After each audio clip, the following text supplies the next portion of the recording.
everybody, and welcome to another Expert Exchange where we address real questions with expert answers. My name is Morgan Taylor. I'm the editor of Abode magazine here at HAA, and as always, I'm your moderator. Today we have a very special guest host, HAA's very own 2021 president and the president of Veritas Equity Management, John Boriack. Hi, John. Howdy, happy to be here. Thank you. Today is Wednesday, February 24th, and today's is a special edition Winter Storm Expert Exchange. Before I turn it over to our host, I'm going to review some housekeeping items. Thank you again for joining us today. Because this is a special edition session, we're going to expand the typical 30-minute time window to about an hour, depending on how many questions you, our viewers, have. And if you can't stay on for that long, do not fear. The session will be uploaded to our YouTube channel where you can watch it later. So please ask any questions in the Zoom chat box or in the comments via Facebook Live if that's where you're joining us today. Once we get through the questions we curated, we will get to your questions. A quick disclaimer, we are not public health experts nor attorneys. This webinar is provided for general information purposes only and does not constitute legal or professional advice. No member should act on the basis of any material contained in the webinar without obtaining proper legal or other professional advice specific to their situation. Please consult with your management company or property owner to address specific issues and to form your own company guidelines. With that, I'll turn it over to our host, John Boriack. All right, thank you, Morgan. Welcome, everybody. As she said, my name is John Boriack. I am the president of HAA this year, and I'm excited to be your host today. This is my first expert exchange to host, so I'm pretty pumped about it. And I'm very excited about our guests. We have an expert panel today that includes some people who became instantaneously the most popular people in our industry overnight last week, it seems like. We have Mark Park with AAA Plumbers, David Stone with American Fire Systems, and Deborah Winkelman with RCI, our landscaping expert. All right, so to give you some background on our distinguished guests, Mark Park is a partner and the vice president at AAA Plumbers. AAA has been around HA for a long time, and Mark is a master plumber and has a Bachelor of Business Administration from U of H. Mark is a past Product Service Council president and a current HA board member. Thank you, Mark, for being here. And then David Stone is the president of American Fire Systems. David has 30 years of fire protection experience in the multifamily industry, including fire sprinklers and fire alarms. American Fire Systems serves Houston, Austin, San Antonio, and DFW. And then David also serves as president of the Fire Sprinkler Contractors Association of Texas. And then with over 20 years of experience in the landscaping industry, we have Deborah, who is the regional manager over RCI in the Houston market. Deborah is a graduate of Texas A&M University, has a degree in horticulture, and then is a licensed pesticide applicator in the state of Texas, as well as having a green garden certification through the city of Austin. Thank you guys so much for joining us today. I know we've got a lot of great information lined up and a lot of people very anxious to hear it. Okay, so to start off with, in case y'all didn't notice, we had a little bit of a crazy week last week. I don't know if y'all ever watched those, like a TV series on Netflix or something that you get a few episodes in and you're following the characters, and then a new episode pops up and the character is in some crazy scenario where things are burning down or some crazy situation is going on, and you're like, oh my goodness, did I miss an episode? Like, how in the world did they get here? And then the screen will go black and something pops up that says like 3 days earlier or 72 hours prior. And you're like, oh, now we're going to go see what happened to them and how they got in that crazy situation. Well, I felt like I was living that last week come like Tuesday night when we had, my utilities been shut off to my house, and my family and I had evacuated to a friend's house on Monday. And then Tuesday night, they lost power and their house was freezing. And I remember at one point Tuesday night being in like a twin bed with my wife and kids, and we're freezing, trying to stay warm. I'm just thinking, man, 3 days ago or 4 days ago, if you had shown me this situation I was going to be in, I would be like, what in the world is going on? How in the world did we get all in a twin bed with no heat and no water? Like, what is happening right here? And that's how I felt like we kind of got slammed with this winter storm or snowdemic, as I'm kind of been starting to call it. So let's get to some questions here. I know we've all got a lot. We've learned a whole lot more about plumbing than we wanted to, and fire sprinkler systems in the last week or so. And there's a lot of questions still whirling around out there. And I know y'all are anxious to hear from our experts. So I'm going to kind of go through some questions for each of these experts, and y'all feel free to submit questions as we're going, and then we'll get to the viewer submitted questions towards the end here. All right, let's go. We're going to start with Mark Park with AAA Plumbers. Mark, I know you've been around HA for a long time. This is not your first rodeo dealing with a crisis in our city, but give you like a quick lowdown. What has been the atmosphere at AAA last week? What kind of call volume are you getting? And then what's some of the more common plumbing issues that have popped up here? Sure. Thanks for having me. Like every other contractor, plumbing contractor, if you've been trying to call and get on lists, we receive hundreds of calls a day. At this point, we've literally stopped trying to open new stuff, especially residential. We're holding nearly 400 emergency calls on top of stuff that we already had, before all the freeze. In the calls that we've done, I think we've estimated we've done 11 to 1,200 repairs already. We're finding the biggest issue on scheduling and trying to schedule with customers is they'll call in 4, 5, or 6 leaks. And we think we're going to have a guy there for a day, and he ends up being there for 3 or 4 days, and we end up fixing 60, 70 leaks. We literally have properties with over 100 leaks we've done in just one location. So to even put that in perspective, one service call we consider one work order may be 100 leaks. So certainly nothing we've seen before or scheduling before. Most people have been pretty patient when we find out we thought we were coming to find out we're stuck at another day and you can't leave these people, we're still not done. So it's just that nonstop atmosphere of constant, where am I on the schedule? Can I get on the schedule? Why are you not here today when you said you were going to be here today? It's just so many unknowns, and people don't know what leaks they have. So you try to turn the water off to stop damage. You fix 5 or 6 leaks, turn it on, and they're springing up everywhere else. So it's just a mess is the best way to describe it. Yeah, for sure. It's crazy. And I know we sure appreciate you guys juggling as many balls as you're juggling and doing an awesome job getting to as many of our properties as needed. One thing that I know has come up a lot at my company, I know we're all dealing with, is these plumbing supplies and the supply shortage, right? So everything ran out of stock at Home Depot and Lowe's pretty quick, and we moved to plumbing supply stores, and now they're running out of stock. There's shortage there. So kind of 2 questions.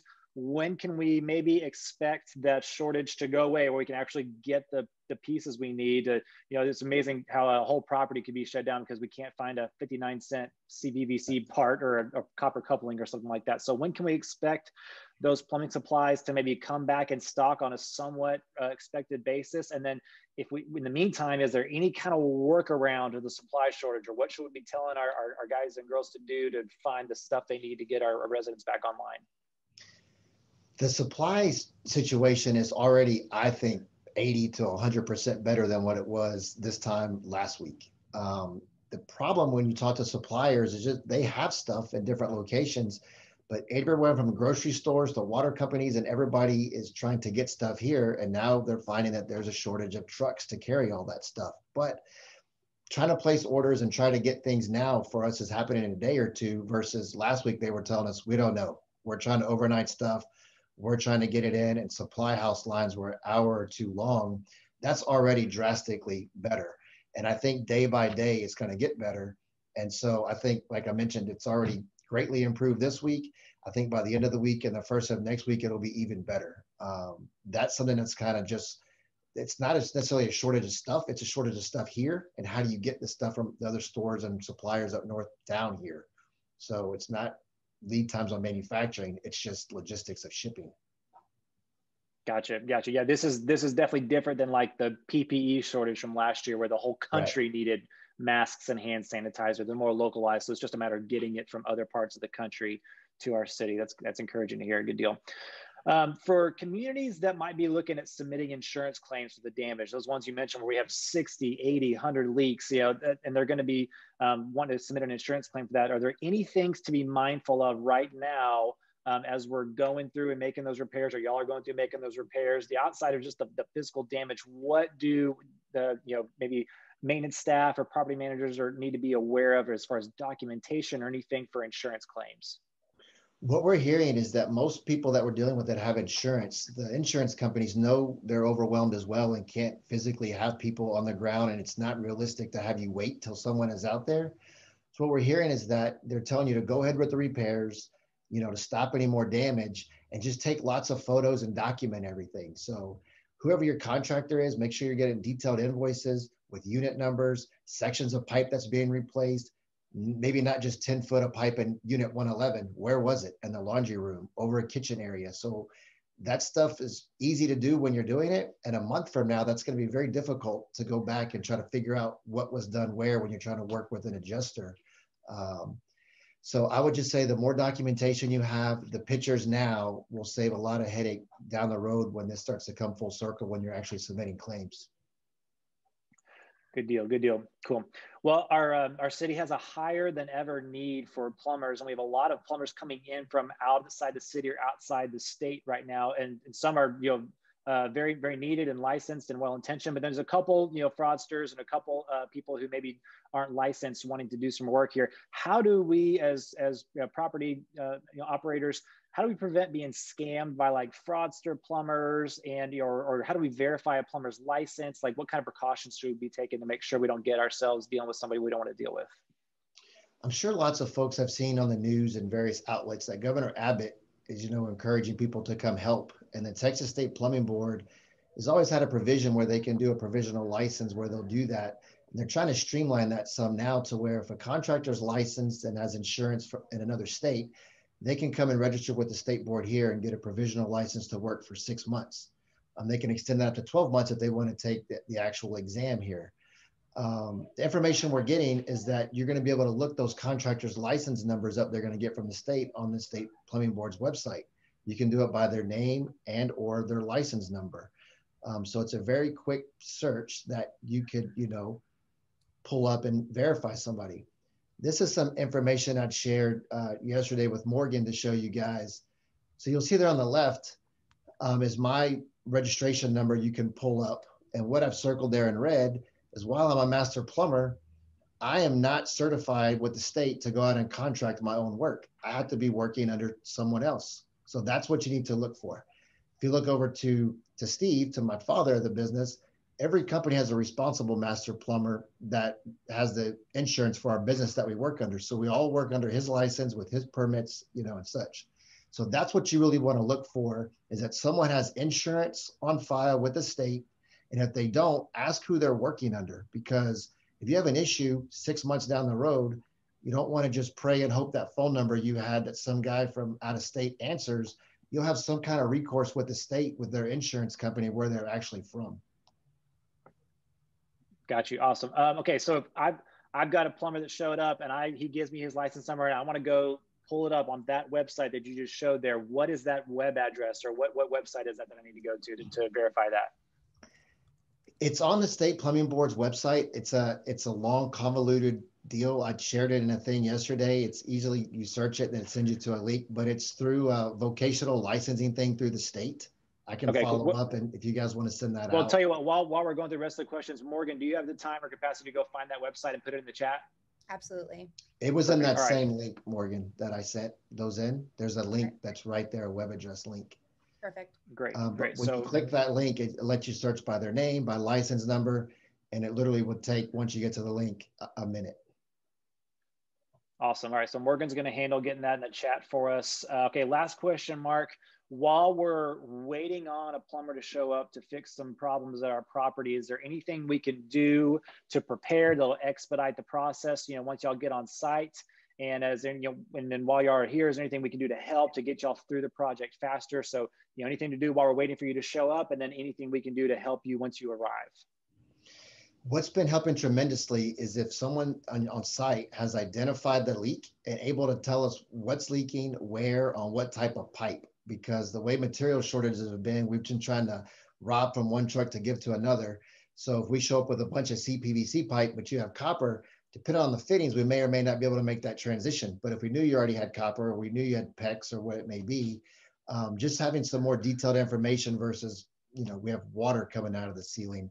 So the more information that you're able to give can help ensure us that when we show up, we have the right stuff to take care of you. Gotcha. So I'm imagining your guys get pretty happy if you show up on site and the maintenance director is able to give you a list of these units with these repairs and this type of piping and this size piping. Y'all can just go knock it out. we've shown up where absolutely nothing's been done, and we've showed up to where the maintenance staff has cut nice holes, exposed all the leaks, have everything marked out, and we're able to knock out so much more and be productive with plumbing work versus trying to find leaks and remove sheetrock and try to clean up, the stuff that's coming out. So more of the prep work that can be done once we do show up, we're able to handle a lot more leaks and be more productive than doing some of the other prep work. Perfect.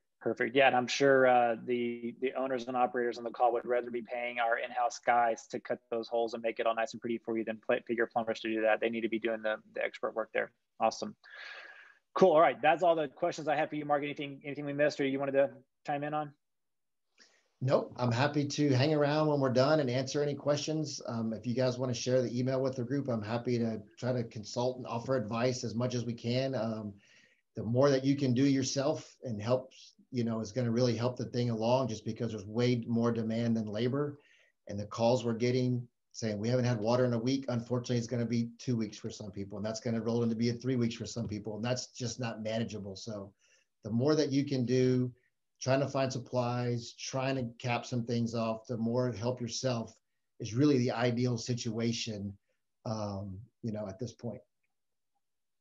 Awesome. That is tremendous info, tremendous tip there. So y'all can be prepared when the guys finally or the girls finally show up. All right, let's move along to David. David Stone with American Fire Systems. David, appreciate you hopping on as well. The need for your services has also skyrocketed seemingly overnight as we had so many sprinkler systems rupture, be taken offline, and then we're trying to scramble to provide fire watch or whatever else is needed in the meantime. So for starters, I know your crews are working round the clock to get everybody taken care of. So can you just kind of give us a brief overview of kind of what's been going on behind the scenes at AFS, and then how are y'all utilizing additional resources in order to get through the repairs faster? Well, first off, last week when all this stuff started, we tried to start communicating with most of our properties to shut off fire pumps, jockey pumps, that sort of stuff on properties so we didn't have additional damages. If there's leaks, and then the city of Houston started running without water, then we had a couple properties the fire pumps actually burned up on, and those are long lead time items. So that just causes us more downtime.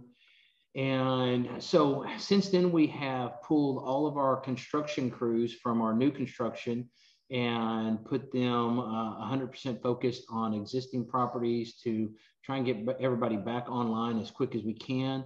We're doing everything we can to try and isolate. If we can get 90% of a property back online, it's better than the whole property being down, because we haven't been able to get there. So we're just trying to isolate systems or areas, floors, and then just take it one piece at a time to try and put those systems back in service. We've pulled most of our management, including our quality control, our safety manager. We've put all of them out in the field to go back and try and assist our service crews so that we can keep them on ladders, in holes, repairing pipes, whatever it is to keep them productive. If we've got to run and get parts, I'd rather have a project manager running to get it than my service crew being down because they're waiting on a coupling or something. And we've also changed some of our normal processes. I know that most of our community has gotten used to our systems because of insurance regulations and stuff being down for a 24-hour cure time. We're trying to adhere to that somewhat, but the problems we were having was that it's hard to find leaks on these properties with air, because the pipes are in the walls, ceilings, attics. Unless you happen to be standing right where it's leaking, or if there's multiple leaks, it's not enough air coming out of one place. So the only way to really find it is by putting water on it. So instead of requiring that 24-hour cure time, we're trying to put a minimum pressure on the system to identify any and all leaks before we leave the property. Then we'll leave that minimum pressure on the system for 24 hours and come back tomorrow and turn it on. Then we know the system has the integrity of holding pressure, and I can send somebody besides a service crew to turn that back on, like a project manager or something. So we're just kind of learning and evolving as we go, trying to figure out how to get the properties up as quick as we can while we're there without having to make multiple return trips. Awesome. Yeah, I know we sure appreciate you so quickly altering your standard operating procedures to be able to get to everybody faster in light of the current circumstances. Okay, similar question to what I asked Mark earlier, but like as properties or on-site staff is waiting for your crews to arrive, what can managers or on-site staff be doing to kind of help or prepare so that when your guys or girls show up, they can move through the project as quickly as possible? What kind of prep work can be done? A couple things, but just kind of echo Mark. You know, first off, materials are a big thing. So we've got crews that specialize in big steel standpipe, Schedule 40 pipe, which is you know, very large and heavy. We've got guys that are specialists in dry systems, which is light thin wall steel, and then we've got guys that specialize in CPVC. And it's just almost impossible to keep a little bit of everything on every van. So if they can open it up and send us some pictures, descriptions, if they'll open the wall ceilings, have it exposed, send us some pictures, or at least tell us that, hey, we've got several leaks and it's all plastic pipe. We know that fire protection, it's all fire rated CPVC. We'll send that crew. We've actually sent some crews out, and by the time we open it up, we find out that it's steel and they're there with all their plastic. So that's a huge help. Because we show up with the right stuff right then. And then the second thing I would say is, I know that these property managers are dealing with some tenants that are getting stressed, they're frustrated, they've been without water, power. Please do everything you can to not turn away the help. I'm sure Mark will agree that when our guys show up on the job, do everything you can to keep them there. If we break loose on a job at 2 o'clock in the afternoon, my guys are working as late as they can to get you taken care of. If they show up at 3, they'll work till midnight. They may go away and come back tomorrow. But if you tell me it's too late in the day, I've got to send them to another property, and I may be on that property for 2 or 3 days. I just don't know. So if you have the opportunity to get somebody there, just take advantage of it and keep them as long as you can. For sure, for sure. You don't want to send a crew away when they finally get around to come into your property. That totally makes sense. Exactly. Okay, while our fire sprinkler systems are down, there's a lot of communities having to hire volunteer fire watch personnel to kind of be always monitoring for any fires that pop up. And I know that can be expensive and require a lot of patience, but what is kind of the pros, cons of doing that versus maybe the cost of water damage from firing up your sprinkler system too early? Is it worth speeding that process up? Or you can just speak to kind of the risk benefit of having that fire watch there, maybe an extra day or two, but waiting for a qualified repair contractor to come around. Sure, absolutely. I know the local management, they want to get fire watches off as quick as they can. They're looking at $300 to $500 a day, I think, for someone like ACT or Top Gun that are security services. That's cheap compared to $50,000, $100,000 worth of damages. If something blows and we try to put water on, so if we put the water on and we maintain, call it 20 PSI for 24 hours, at least we know that the integrity of that pipe is there. Most of these properties we're dealing with nowadays have high pressure systems on them. And when we come back out to put water on, we're putting anywhere from 150 to 175 pounds of pressure on the sprinkler systems. So our biggest concern is to have another blowout afterwards. We just want to make sure that everything has the integrity to hold the pressure. And by code, we're supposed to be doing a hydrostatic test on these systems after we make these repairs. And we just simply don't have the time to do that right now. We're going to have to come back to these properties in a month or 2 or 4 or 5 months and actually do these hydrostatic inspections later on. Gotcha. That makes sense. That makes sense. Yeah, put the immediate repair on there now. We'll tie the bow later. Get them off fire watch and get their properties protected, and then we'll go back and address any outstanding issues later. Perfect. Perfect. Good deal. Okay, as we're all scrambling to find somebody to come work on our sprinkler systems, you were asking for referrals. We're getting, hey, call this guy, call that guy. How do we confirm that a fire sprinkler company is licensed by the state of Texas, and we're going to have some kind of somebody to answer if there's a problem down the road? So yes, absolutely. Make sure that they're licensed in the state of Texas. That if they're licensed, that means that they've got their insurance. And I sent Morgan a link earlier. Mine's a little bit easier to find. If you punch into Google SFMO for State Fire Marshal's Office, we're the only state in the country that has that particular designation. So SFMO, you'll actually see it'll pop up State Fire Marshal's Office. It's under the Texas Department of Insurance. And it'll actually show you a link in the Google results that verify contractor licensing. Really, really easy. Just punch their name in there, search, it'll pop up if they've got a sprinkler certificate of registration. Awesome, easy peasy. I noticed Morgan just shared that link in the chat as well if you're listening and want to go and bookmark that website. Okay. Cool. All right, David, last question. Should we be concerned if we've got an out-of-state sprinkler company coming in that's from out of state and they say, oh, but we're working under a licensed company, don't worry about it. Is that legal? Is that kosher? What kind of questions should we be asking there? I'd definitely be concerned about it, but I would just stick to what you know. These properties have their preferred vendors out there. And if their preferred vendors can't respond timely and they have to look for somebody else, then if somebody does approach them, just go back to their preferred vendor that has already been approved to work on their project. They've gone through, whether it's Compliance Depot or whatever, insurance has been verified, work through that. It is legal for me to subcontract to another sprinkler contractor as long as I'm taking responsibility for them. So just hold me as the approved vendor on the project, hold me accountable with my insurance. And that's what I would be concerned about, is somebody coming in from out of state and they're not licensed in Texas, and then there's a problem later on and you have no recourse because there's no liability insurance or anything to go back against. So I would just make sure that you're contracting and paying your normal preferred vendors. Totally makes sense. Yeah, I don't want to take the easy fix now and then create headaches for yourself down the road. For sure. Absolutely. Cool deal. All right. Thank you so much, David. That was super helpful information. I'm going to shift over to our third guest here, Deborah with RCI. Deborah is our plant expert. Deborah, there were some buildings in the city that had pipe damage and there's some that weren't. There's some buildings that have fire sprinkler systems and some that aren't, but every single plant in the entire city of Houston got affected, no matter what building you are or what your situation is. So even if we're not, that might not be in the front of our mind right now if we have water coming through the ceiling, but in a month or two, we're all going to be worrying about our plants and how we bring those back to life and get our landscaping back together. So first off, dead plants everywhere. Is it a total loss? Should we just kind of write everything off, or is there a chance of these things coming back? Like what's our status there? Should we just let things rest, cut it back? What should we do now?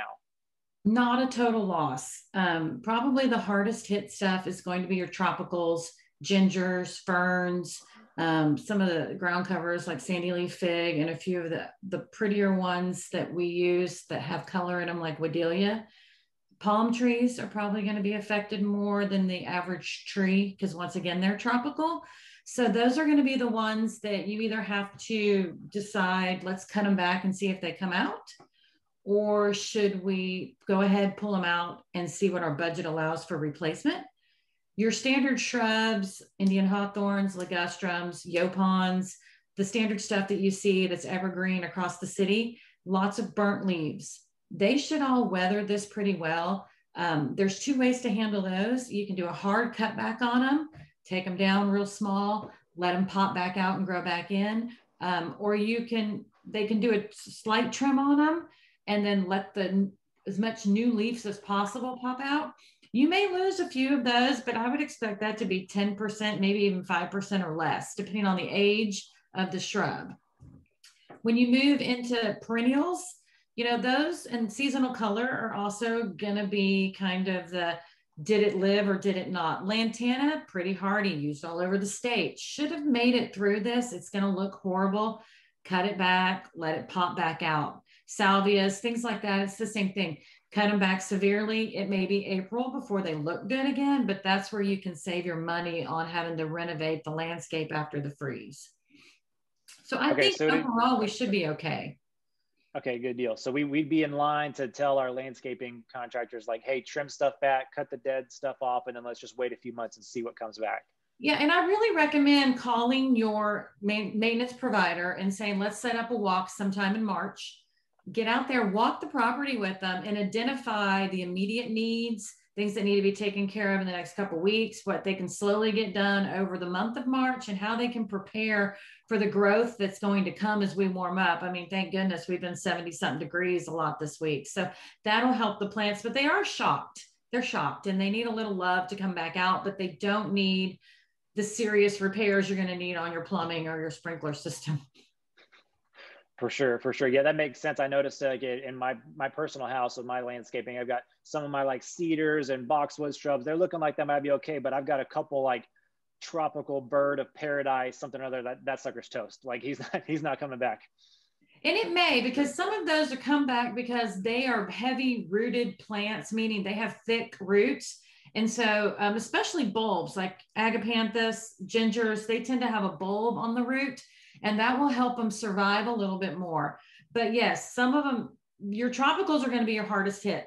And there are certain ferns that are not going to come back as quickly as other ferns. Your sword fern and your asparagus fern, they tend to have a better root system to handle the cold too. So it just depends. And if they were more protected from some of the wind or isolated ice and things like that, they're going to rebound quicker than those that maybe sat in ice or sat in some of the snow we had fall.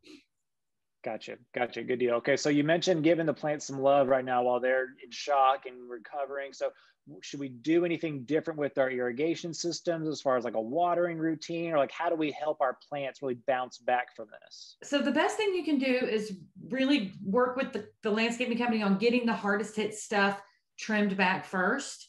And then they're going to start their spring fertilization because it is March, basically. That's next week. So the spring fertilizations will be coming. That will help. They could add an additional fertilization if needed to the shrubbery in March, maybe for you to help boost it again, because we have on some of the harder hit plants because of what we're dealing with to kind of get them to fill back out.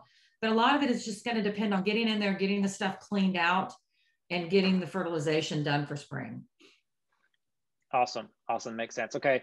Last question. It's February 24th now. You mentioned almost March. Should we be concerned about future, mini freezes that might, wreak some more havoc? Are we safe to go ahead and replace stuff? Like, should we just rip out the seasonals and, put some fresh perennials in there, fresh annuals in there? Like, what's kind of our timeline going forward here?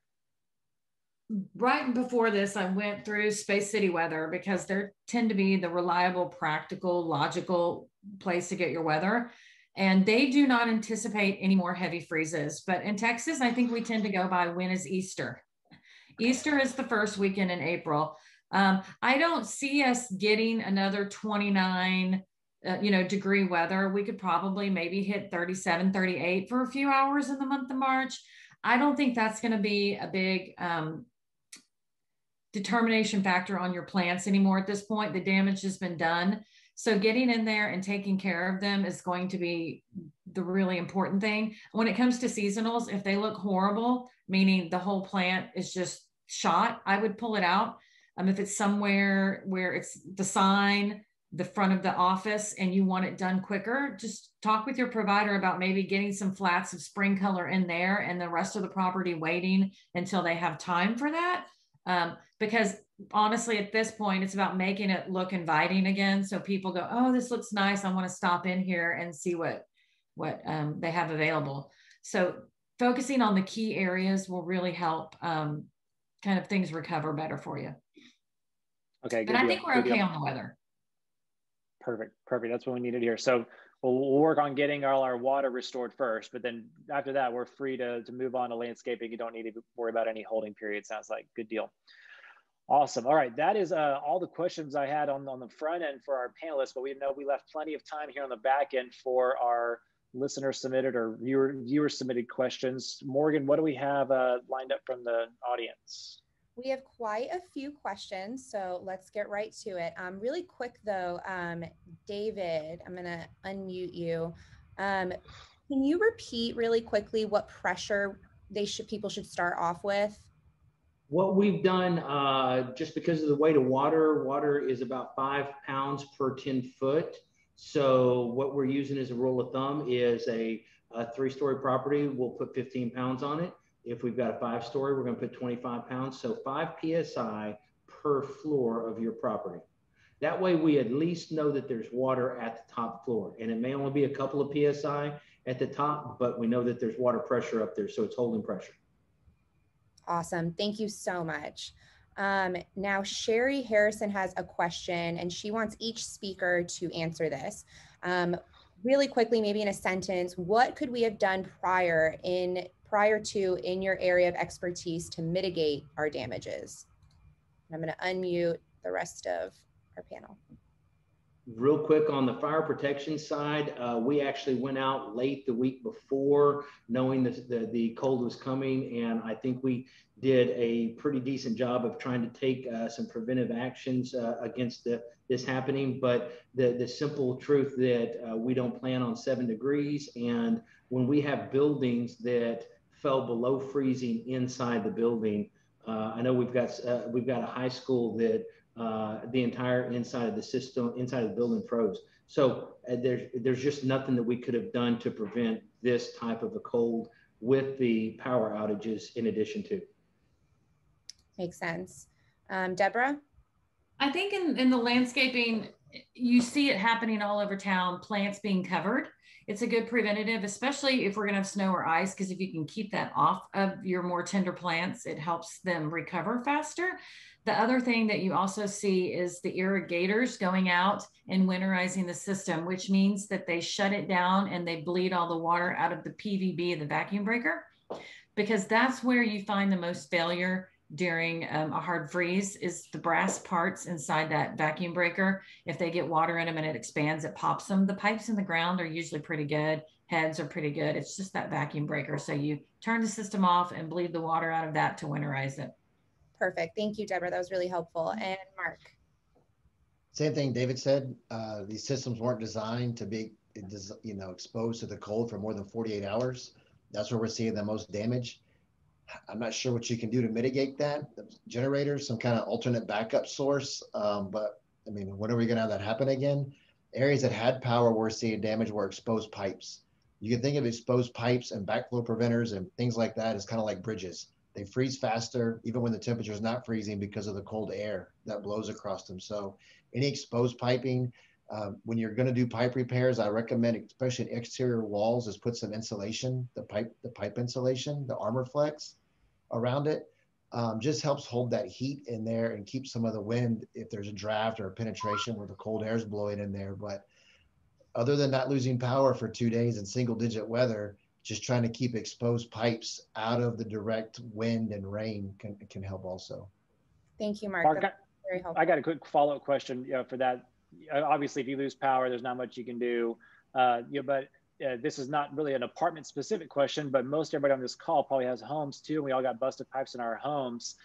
What is the best kind of freeze prevention strategy, either in an apartment or a home? Is it to just wrap everything and pray, or should we drip our lines? Should we drain the water from the building for the night? Like, what's kind of the most effective bust prevention strategy?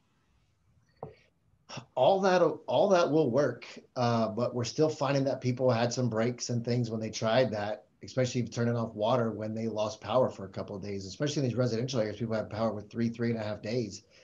When you say drain your system, you can get a lot of the water out of a system just by gravity drains, open some drains. But what folks often don't do are drain in these isolated branch lines that go over to a washing machine per se, or your ice maker, or a hose bib on the backside of a garage. So even though you've drained a lot of the water that's still stuck in a riser and a few feet when it goes over, that's where we're still seeing, people are frustrated going, we turned off our water or we tried to drain it.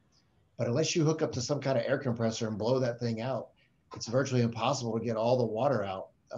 You'll still find pipes now that when they haven't had water for 2 days and you go cut a section out, a couple more gallons will pour out of there. So if you turn your water off at the meter, I suggest you still try to wrap up some exterior things and, try as much as you can. But the best prevention is heat. Even if you had power, I was telling people to open your attic door to your attic, trying to get some heat in there. Open some cabinet doors if you have a kitchen sink that overlooks a window. A lot of times those pipes are right there under a window and can get cold. So if you open some cabinet doors and try to get some ambient heat in those areas, to me, that's the best defense. Some of the other stuff works. Having power is the best. Yeah, and even at my house, a couple of the examples Mark just used, I actually had that happen at home. An insulated pipe will freeze. People need to understand, just because you wrap it in insulation doesn't mean it's not going to freeze. It just takes it longer to freeze. And especially on the fire protection side, that water doesn't move. And, except in the event of an emergency, that water stays in there forever. And so there's no way we can leave ours dripping or running or anything. So all good good protective measures. We can try and drain them, but unless you can go and get all the trapped water out, it's the heat in the building that really causes the damages here. Right. Thank you.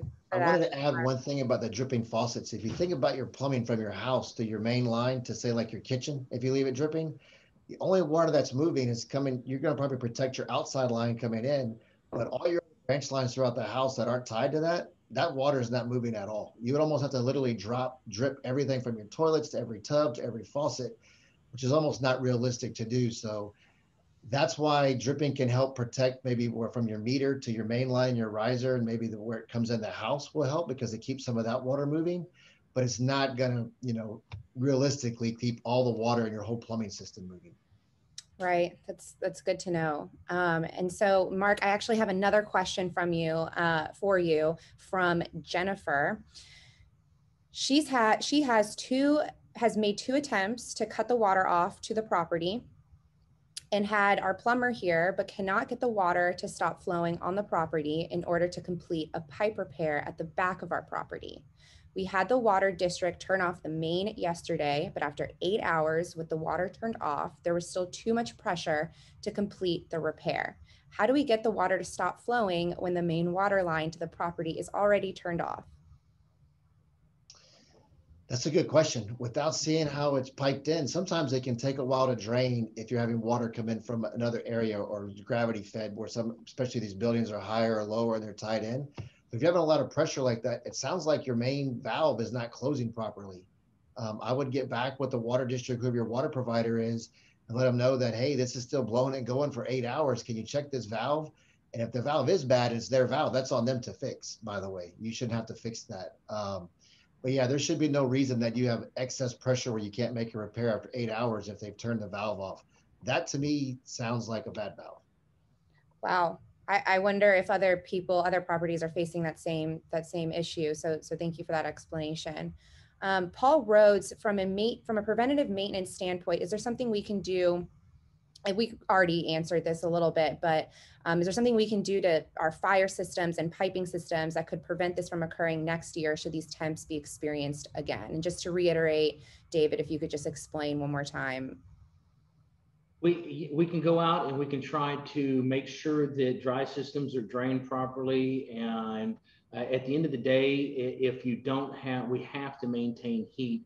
Dry systems have compressed air in the system and the piping, but at some point there's a valve with water that the clapper's holding the water back. That has to be heated.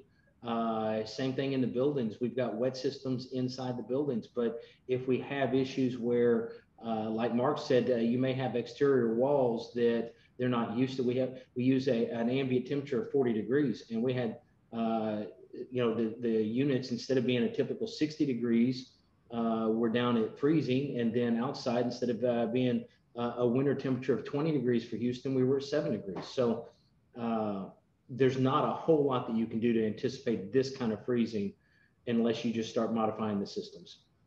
Now, correct me if I'm wrong, but it's unfortunate because up in colder parts of the country, the pipes are just made differently. So for us here in Houston to prepare, it takes a lot of extra work. Is that correct? Yes and no. I mean, obviously, we're using the same pipes, we're the same materials. Whether you're here or you're in Wisconsin, we're using the same type of listed materials for the fire sprinkler systems. Now up there, they're going to use a little bit more proactive approach to sub-freezing weather. Down here, we try to design to a 20-degree temperature in the winter. So they will use more dry pendants off of systems to go out on patios, balconies, that sort of stuff. So it is a little bit of a different design approach, but it's because of the mean temperature down here too. Right. And I don't think it's so much that their piping design is different. It's their heating and their electricity and their gas systems are more designed better to where they're not having rolling blackouts where you're not without power for a couple of days. So it's not so much on the piping design, it's on their power design of, keeping things lit up where you don't have to worry about the temperatures dropping. And when it gets cold down to single digits or in the 20s for a day, we wouldn't have saw this. It's because it was multiple days, which you very seldom see in Houston, where you're going 2 or 3 days with sub-freezing temperatures they can withstand it for, 24 hours or so. Usually it would heat up the next day. It gets really cold when it gets dark, heats up the next day, raises that temperature back up. But when it was in single digits and then got up to like, I think 16 the next day and then froze again, that's where we really started seeing the issues. Right. Yeah, I think that's, some people are forgetting the fact that the governor's office said that we had 14 million residents without power. And we didn't plan on that. There's nothing we could do to plan for that to happen. Had we not lost the power like we did, we wouldn't have this problem right now. Right. Good point. Deborah, I have a question for you from Michael Knight. How did nurseries and wholesale dealers of plants fare? Is inventory available? Yes, inventory is. A lot of them have some greenhouse space available, so they put as much as possible in the greenhouse space. When you see some of your growers that don't have a lot of that, they may have lost a few plants, but as of right now, we're not seeing inventory problems. We do get a lot of stuff also that comes from California and west of us, so that can still be shipped in. Louisiana got some of the same cold temperatures we did, but as you move farther east, they did not either. So Mississippi and some of those vendors, Florida, that we buy from, the wholesale vendors buy from then to resell to us, they're fine. So a lot of our tropicals and things will be coming out of Florida and they'll be fine. Great. Thank you, Deborah. And Paul Rose has another question, piping material durability. Generally speaking, is one material better than the other for cold temperatures, copper, PXC, CPVC, or PVC, et cetera? All those materials will freeze and break. We're finding the least damage on PEX. PEX does have better capability to expand and contract. It's a little more tolerant than a rigid pipe like CPVC, PVC, or copper. Where we're seeing the most damage is in really old galvanized pipes that's already probably past its useful life. And some buildings that have type M copper before they change the code to type L. There's 3 types, M, L, and K.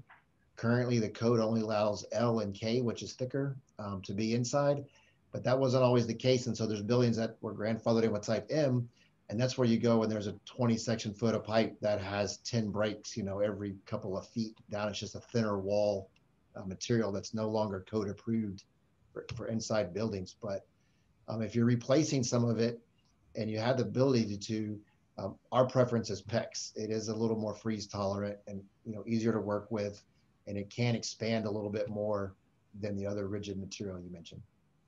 Awesome. Unfortunately, PEX is not available for fire protection use, and I've got some PEX installed at our house. I actually watched that pipe expand as it froze, and then as it thawed out, it went right back to its natural shape.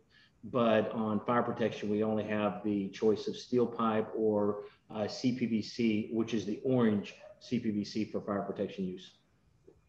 Do you have anything to add, Deborah?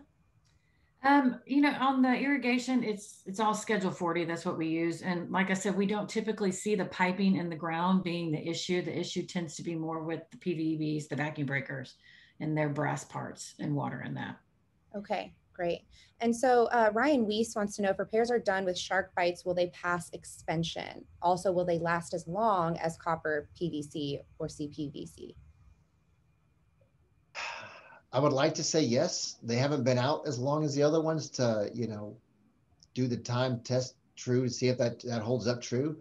But they are code approved for permanent repairs. They're also using a lot of federal buildings and buildings that are historic landmarks and places that they don't let you have open flames. They're using things like ProPress and PEX fittings to go back into that. So they're all rated. They're all code approved for permanent fixes. Are they going to hold up in the longevity? No one has that data. Of course, the manufacturers say they will. Time will tell. Right. Good point. Morgan, I'll pop in on that one real quick. I am not nearly as knowledgeable as everybody else on this call and working with a very small data set, but the very small data set I did work with, as I know my maintenance guys on site were saying they were not happy with the shark bites performance over this freeze. About half the leaks they fixed were shark bites that failed. So we will not be using shark bites at my properties anymore. Also did not know there were different types of copper pipes going into this emergency, L, K, NM, and all that. So I got stuck with the copper that's the thin one, I guess the M or whatever. So add that to the list of new questions I'll be asking on new properties. What kind of copper pipe do you have? Yeah, the place we see the shark bites fail is on the plastic insert. kind of where it makes the connection and seals the pipe. The fitting itself is a nice brass fitting. It's the inserts. So those will freeze and break, you know, just like other areas. And if whatever it's connecting is a stronger material, that becomes the weak point, and then your failure points at the pegs, at the shark bite. Great, so helpful. We're getting a lot of thank yous in the chat. We still have some more questions, so I'm going to keep going. Rachel Pash has a question for David. Suggestion on having fire repair crew and sheetrock repair at the same time that we turn back on the fire sprinklers. Would that help the process? Well, sure. I think that if you've got, whether it's your maintenance crew or a different contractor out there that's opening and cutting, I'd much rather have somebody that is going to repair the holes to actually cut the holes. My guys are really, really good at repairing pipes, not so good at repairing drywall. So they're just worried about getting to the pipe, not necessarily cutting the pretty hole. I would rather have those crews there on site. And then if we get the system back up and start putting the pressure back on it, most of these, anything that's 4 stories and above in this area is going to have a fire pump that's going to be setting anywhere from at least 125 to 175 PSI. So yes, I would start fixing some of those sheetrock damages right after we get that pressure back on. And then to follow up with that, Rachel also wanted to know, so many properties with exterior balcony sprinklers have many leaks. How should these be checked before turning sprinklers back on? Those are those are a different problem in the sense that Houston, you can find people that say, oh, it'll never freeze in Houston, and we all know that that's not true. There have been contractors that installed wet pipe with wet heads on breezeways, patios, balconies, and that shouldn't have ever been done. And then there's other, I've seen other installations where they have used a dry pendant, which is great. The outside of the balcony is dry with a dry barrel going up into the interstitial space, but then they fed it with wet pipe, and the balcony above is cold, the balcony below is cold. There's no way to keep that pipe from freezing. That should be installed with either a heated chase so that the heat from the unit can go out and heat that pipe up, or it needs to be installed from the warm wall where all of the pipe is on the heated side of the unit. So that really needs to have, if they open one up and they see a problem, they probably need to plan on that being a common problem on the entire property, unfortunately. Wow, okay, thank you so much, David. And I'm not sure who this question is directed to exactly, so anyone feel free to just answer. Debbie Solser wants to know, any idea what to budget to do the hydrostatic or static test to help determine if making insurance deductible amounts? That's a good question, and it's all going to depend on the property and how many buildings were affected. It's a 2-hour test that we have to exceed at least 200 pounds or 50 pounds above normal working pressure. So if you have a wrap that has 5 building areas or 5 floors, then you can plan on us being out there for a couple of days. We're going to send a crew of 2 or 3 guys, and we're going to have to take the first section and pump it up. Now we can be working on the second section while the first one's standing, but it's a minimum 2 hours on each section.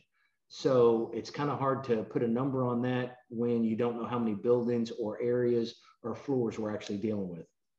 Now, David, can you give me any kind of range? Because I know Debbie's question here is, I'm trying to decide, I got this damage to this property. I need to know if I'm going to hit my $25,000 deductible or my $30,000 deductible on insurance. Should I even make a claim or not? So this hydrostatic portion, nobody's holding you to this, but just as a general range, is this a $1,500 thing, or is this a $10,000 thing? No, I think that if you allowed, and I think this is probably being a little conservative, but I think if you allowed $500 per sprinkler valve that had damages downstream of it, if you're on a property that has 20 floors and every floor had a problem, then 20 times 500, I think that's more than enough to cover it. But I think that's kind of conservative. If you had a property with 12 buildings and 3 of them had leaks, then you're probably looking at about $1,500 to come back and do those hydrostatic inspections. Awesome. Thank you so much, David. Let's see, Stephanie Graves, this is another one for David. David mentioned that he winterized some properties before. Is there an amount we can budget for that, say for 100 units? What should we budget to have this service performed? Kind of the same question again. Every property is going to be different, and the properties that will have the most ability to be winterized are going to be the properties that have dry systems, whether it's in a parking garage. Parking garage is going to be a dry system where we can go out there, drain all the drum drips. A lot of this is just teaching the maintenance what to do. Last week, we tried to be proactive, or week before last, and go out and just help as a courtesy for our customers to try and get them a little bit better prepared. And it's really, we need to go through some training with the property maintenance. And some of our challenges there are that the maintenance team moves around so much that we train up a team, and then next thing we know, they're somewhere else. So it's just, we need to train them a little bit better. Thank you, David. All right, the last question we have is, unless we get some that trickle in as we ask and answer this question, we talked about repiping, but I don't think we mentioned flex piping. So if property is being repiped, should we use flex piping, and what would help for future freeze? We are doing a lot of repipes with PEX piping.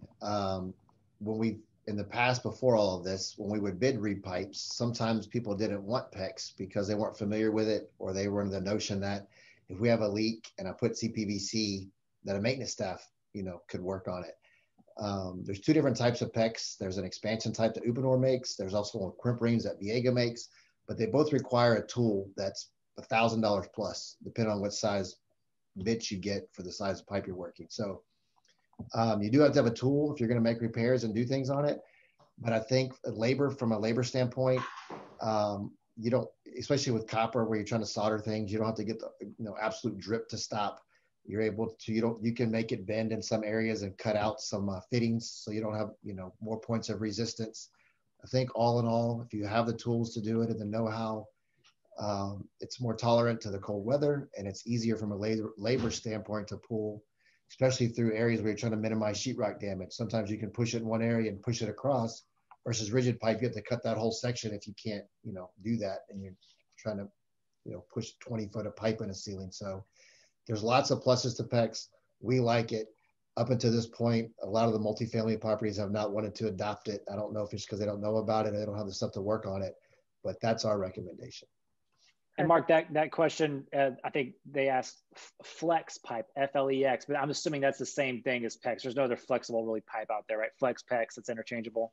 Yeah, no, I don't know of a flex pipe that's code approved. You're pretty much going to be with galvanized, which hopefully no one is putting galvanized back in as a water system, type L or K copper, CPVC. Once you're inside of confines of a building, PVC can be outside. Before you come inside, you have to transition. A lot of times it's done with a valve or transition fitting, or PEX, P-E-X, are the code approved materials that you can use for potable water in a building. All right, the questions just keep coming, guys. I do apologize. So anyway, Shannon Fletcher wants to know, any way we can schedule training and add pool company for our guys specifically on these types of issues as courses at HAA moving forward? Yes, Shannon, I mean, I think we will definitely continue to assist our members with anything that they need as it relates to the damages caused by our severe weather system. Stay in touch with us as the weeks continue, and hopefully we can have something for you guys. Another question we have is, should we add antifreeze to the fire sprinklers to keep them from freezing in the future? Antifreeze is not a good idea. There are so antifreeze systems are typically limited to very, very small volume systems. And part of that is because it is so cost prohibitive. Antifreeze specifically listed for fire protection use is, I think that it's currently about $30 a gallon. And some of these sprinkler systems may be 300 or 400 gallons per sprinkler control valve. So if you have a multi-building property, you could easily have 4,000 or 5,000 gallons on that property. And the challenge is that you have to completely drain that every year and then test it for its concentration and then refill it. So it can be, it's very, very non-user friendly when it comes to ongoing maintenance, and it's very expensive. So we do everything we can to stay away from antifreeze, and we'll either do a dry system or obviously try to maintain the heat. And we're back to the heat part. If we'd had electricity and not fell, below freezing for as long as we did, we wouldn't be having this discussion right now. Right. Thank you, David. And for Mark, what is the cost difference in PEX versus CPVC? Before I answer that, I wanted to double back kind of what David said on training to answer that other question. I think the best thing you can do anytime you have a new maintenance staff or somebody join your team, if somebody on site doesn't already know where your water meter shut off, your building shut offs, if you have house pumps, how to start those systems, your boilers, get your contractor out there, pay them an hour and have those guys walk through to do that, because that helps tremendously. If you have a leak, I could be rushing out there, but by the time I get there, there's going to be so much damage. You need to have somebody on site that knows where these critical systems are. And if you do have a power failure, and you have to on these mid rises and high rises, these house pump systems for the domestic water, so it can make it up to the 6th and 7th floor. Having somebody on site that knows that is really beneficial. Price difference between CPVC and PEX are almost very similar. PEX makes some plastic fittings, and they also make brass fittings. The brass fittings are 3 or 4 times more than the plastic fittings. They're both code approved. But as far as material, the biggest advantage that PEX has over CPVC is you don't have the glued dry wait times. When you're dealing with 1/2 and 3/4 inch pipe, you can get away, especially when the weather's nice, with 30 minutes or an hour. But when you start getting on these main lines that are 1.5 inches and 2 inch, sometimes you're looking 4, 6, 8 hours, depending on the temperature, to let the glue dry.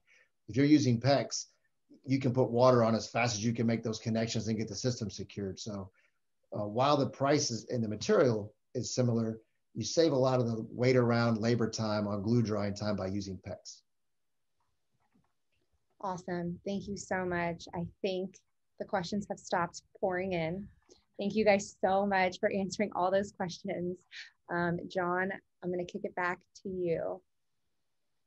Awesome. Thank you. Awesome. Great session. That was incredibly valuable information from all 3 of you. Really appreciate it. Thank you, everybody who joined and tuned in both on Zoom and on our Facebook Live feature. I know you probably got a lot of other questions popping in your mind now once we get past this immediate crisis about like insurance and like who's responsible for repairs, owner versus resident or any other legal concerns. And when you're dealing with those issues, I would refer you to the HAA General Counsel Howard Book staff produced a Q&A that answers most of those questions. And we sent that out via email to all members yesterday. And I'm sure it's on our website, or you can go find that email. And also don't forget to attend HAA's Legal Lowdown, which by the way, the next one is in about a week on March 4th. At 3 p.m. Those are hugely beneficial, where Howard will take the kind of most recent information specifically about this freeze and answer a lot of those questions that come up and be able to get those answered for you. So I think that's all the housekeeping items I have. Thank you guys again so much for that incredible information, and I will let Morgan finish us up. Thank you, John. Yes, and thank you so much to our experts, David, Deborah, and Mark. You guys were amazing. There will not be an expert exchange on March 10th, but we will return on March 24th with outdoor elements. So please let us know what on-site challenges you need guidance on by emailing us at comm@haaonline.org so that we can turn it into an expert exchange session. Until then, make it a great day, and thank you guys again. Thank y'all. Thank you.